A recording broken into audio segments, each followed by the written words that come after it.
What up, guys? JP back at you once again, bringing you guys day number 30 in my ninth annual 31 Days of Horror, a series in which we watch and review 31 horror films in 31 days, all during the month of October, leading right up to Halloween.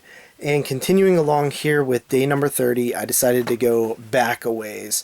So we have The Mystery of the Wax Museum from the year 1933. I know we did The Fly earlier this month, but I wanted to go back even further to the 30s, get a little classic horror going.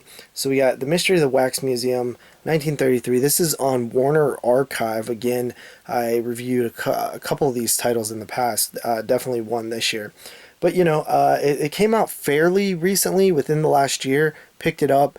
I actually had a chance to see the 1956 or 59 version in the theater, and that was in 3D, and that was a great experience. Of course, I've seen the 2005 remake thing, if you will, very different from this, but, the remake from 2005, which was pretty decent, but I don't remember it too much.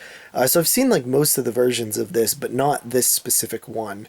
So let's get into the story a little bit. It follows a wax sculptor, and he is, very talented. And his partner basically tells him, although you're talented, you're not making us any money, because people are interested in the macabre and the horror in terms of wax museums and not this Joan of Arc stuff. And he suggests we can burn this place down and collect the insurance money. Of course, the artist, I think his name's Igor, does not want to do this. He loves his creations, and he's an artist, so he does not want to do this. But his partner decides to do it anyway. The place catches on fire. They get into a scuffle. Igor is left into the burning wax museum. This is like 1922, I believe. Flash forward 10 years. Igor is in a wheelchair. His hands are damaged. He cannot sculpt his wax anymore. And he basically hires people to help him. He's the artist. He has the vision.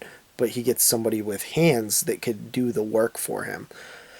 Meanwhile, there are people ending up dead in the town, and there is a person who is a news reporter who starts trying to investigate what's going on with these dead people, and is the Wax Museum tied into it? I'll leave the plot off there. This is a good movie. It really is. After seeing the 1950s version, it honestly, it's still good, but it's just the inferior version. And that did kind of affect me. I did not expect them to be so close in story and scenes. I mean, it's a very similar movie. Pretty much the same. So at this point, it's hard to really watch this one with that not in mind, because they're so similar of movies. I still really enjoyed this one. I just think the 50s version is much stronger. I mean, it's advanced in technology. Like, even at the beginning of this movie, the wax sculptures are just people standing really still, and you could see them move a little bit. I mean, there is some wax stuff in here, but, especially you see it melting in the fire. But, even stuff like that. But yeah, I mean, it's a solid story. If you've never seen any version, or if you've never seen specifically the 50s version, this is still a really enjoyable movie that you'll probably love. I hate to compare it so much, but they are so similar, and that one's still kind of fresh in my head. I think that this one is really enjoyable too. I like following the narrative, and there's actually I didn't notice it till sort of the end of the movie, but I was noticing there was like a very lack of music. I can't remember though, because I'm not good at picking up on stuff like that, if it was like that throughout the whole movie, or just I started noticing like some of the end scenes didn't have music. But with that said, I think it's a good movie. I really do. I gave it a 7.5 out of 10. I just think the 50s version is far superior.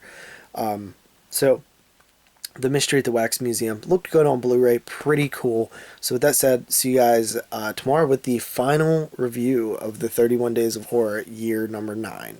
Peace out.